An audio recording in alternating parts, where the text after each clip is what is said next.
1. Cold. I glare out over the club, playing with my father's stopwatch in my hand. My gaze keeps flicking to the calendar on the wall, but the pulsing music overwhelms my senses. Even my eyes feel they're bouncing to the beat in my skull. My lip lifts in a slight snarl. How does anyone get work done when this is all they listen to? Lobo, a man finally asks.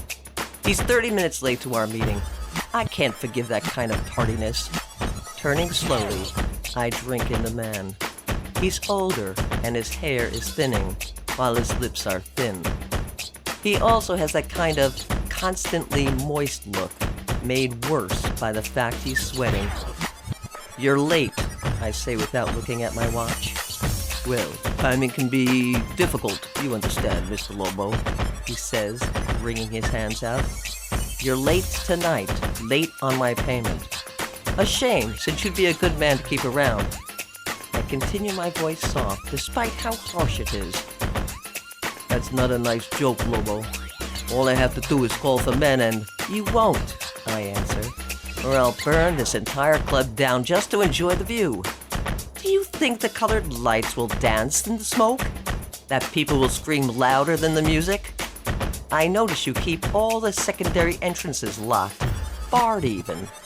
If you escape, a rather big if, since I won't leave you in any shape to walk, do you think you'd survive jail? You wouldn't, he whispers, his face paling even further. There's a shockingly long list of things I'd do. Best to keep me happy before I go. I roll out my neck and flash my gold-green eyes at him. Pharaoh. He stutters and whines about not having enough time to pay me back, and how badly his club is doing 100 lies. Then he mentions a hunter he can use, the kind of lawman who works just within the law, because the people he's after are always worse. It's the final straw. I drag out my knife, cut the man's wrist, then do what I came here to do. His safe is easy enough, since he's screaming the code, begging me to save him. I pull out everything. The cash, the deeds, the fake IDs, the jewels, and stuff them into a bag. By the time his backup arrives, I shift into my other shape. A dire wolf. 4 feet from the bottom of my paw to my shoulder. A head larger than any living wolf today. Longer teeth, and a thicker, longer body. It's easier to kill in this form. 1 or 2 bites, and a person isn't going to be getting back up.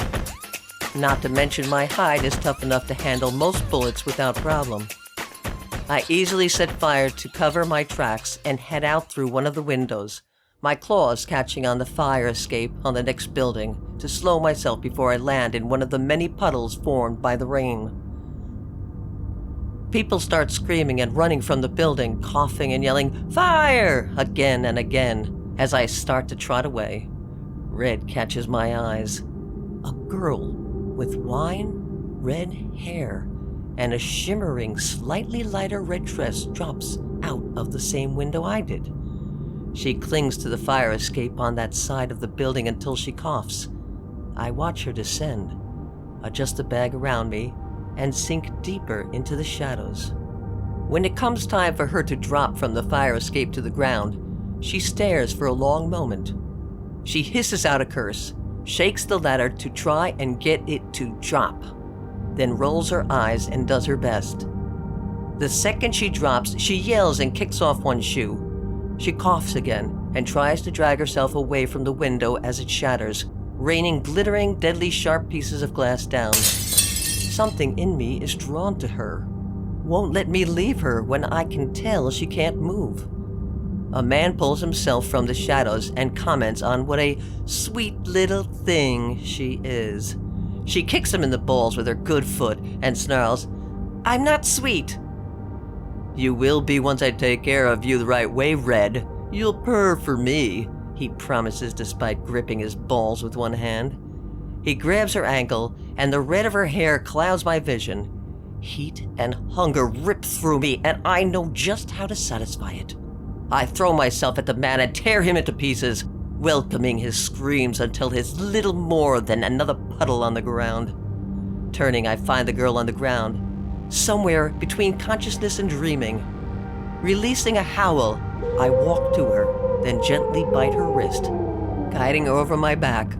With things all squared away, and what I deem a fair trade from the business owner complete, I head back into the dense woods surrounding this town, back to where I belong, with my winnings intact.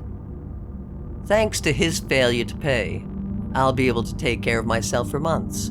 After all, off-the-grid living doesn't cost much, and now I even have a house guest to share my space.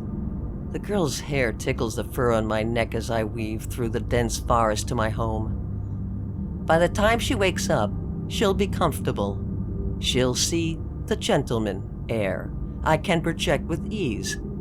And then we'll figure out why I can kill without reason until it comes to this not-so-sweet woman. My eyes flick to her again, the way the moon collects in her hair, how the shadows sharpen her face into something fierce and grim. Every wolf needs a woman in red.